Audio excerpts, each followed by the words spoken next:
பாராளுமன்றத்தில் ஒரு சட்டம் வந்து எப்படி இயற்றப்படுகிறது அப்படின்றது சம்மந்தமான ஒரு ஸ்டெப் பை ஸ்டெப் ப்ராசஸ் அதை வந்து நம்ம வீடியோ பண்ணிகிட்ருக்கோம். நம்ம இதுக்கு முந்தின வீடியோ வந்து அதில் என்னென்ன ஸ்டெப்ஸ் வந்து இன்வால்வ் ஆகிருக்கு அப்படின்றத நம்ம சொல்லியிருந்தோம்.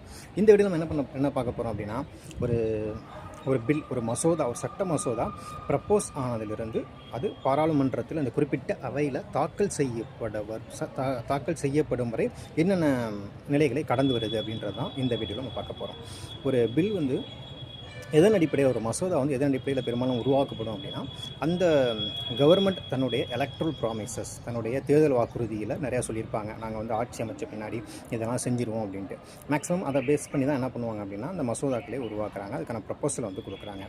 ஒன்ஸ் அந்த ப்ரப்போசல் வந்து கேபினெட்டோ அல்லது ஒரு மினிஸ்ட்ரோ அதை வச்ச பின்னாடி அது கன்சர்ன் டிபார்ட்மெண்ட் என்ன பண்ணும் அப்படின்னா, அந்த மசோதா மேலே ஒர்க் அவுட் பண்ணுவாங்க.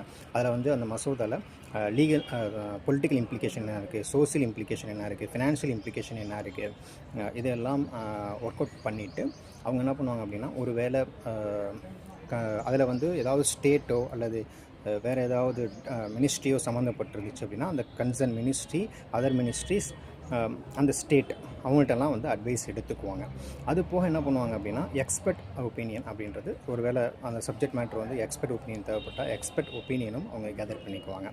அதன் பின்னாடி இதெல்லாம் பண்ண பின்னாடி என்ன பண்ணுவாங்க அப்படின்னா, அதை வந்து லா மினிஸ்ட்ரிக்கு அனுப்பிவிடுவாங்க அல்லது அட்டார்னி ஜெனரல் அவங்களுக்கு அனுப்பிவிட்டு அதில் கான்ஸ்டியூஷனல் ஆஸ்பெக்ட், அரசமைப்பு சட்ட விதிகளுக்கு அது உட்பட்டு இருக்குதா, அதில் வேறு ஏதாவது இஷ்யூஸ் இருக்கா, லீகல் ஆஸ்பெக்ட், அதில் சட்ட விதிகளுக்கு உட்பட்டு அந்த மசோதா வந்து தயாரிக்கப்பட்டிருக்கிறதா, இதெல்லாம் என்ன பண்ணுவாங்க அப்படின்னா லா மினிஸ்ட்ரிக்கு அனுப்பி வெரிஃபை பண்ணிடுவாங்க.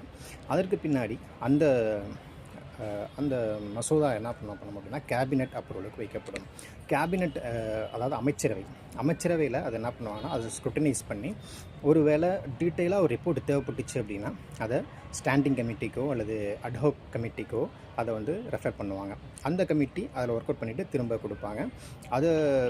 அதை என்ன பண்ணுவாங்க அப்படின்னா, திரும்ப அட்மினிஸ்ட்ரேட்டிவ் மினிஸ்ட்ரிக்கு அனுப்புவாங்க. அதுக்கு முன்னாடி என்ன பண்ணுவாங்க, டிராஃப்ட் மேனுக்கு அனுப்புவாங்க.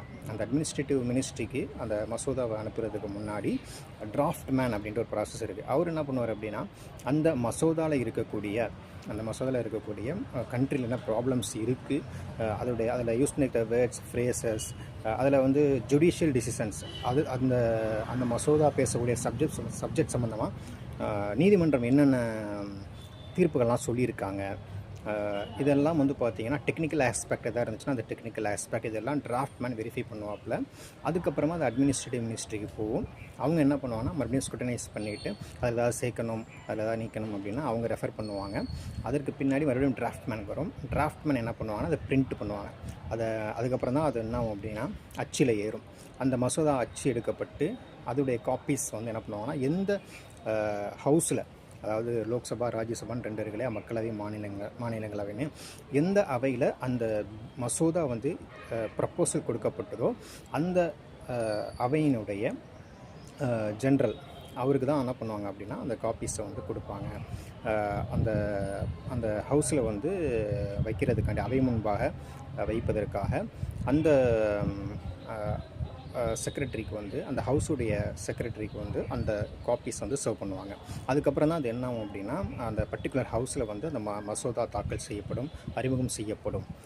இதுதான் வந்து பார்த்திங்கன்னா, ஒரு மசோதா ப்ரப்போசல் நிலையில் இருந்து, ப்ரப்போஸ் பண்ண ஸ்டேஜிலிருந்து ஹவுஸில், பார்லிமெண்ட்டில் மீண்டும் தாக்கல் செய்யப்படும் வரை அது கடந்து வரும் பாதைகள். இத்தனை விஷயங்கள் செஞ்சதுக்கப்புறம் தான் பார்த்திங்கன்னா ஒரு அரசாங்கம் என்ன பண்ணுது அப்படின்னா, ஒரு சட்ட முன்வடிவை வந்து தாக்கல் செய்கிறாங்க.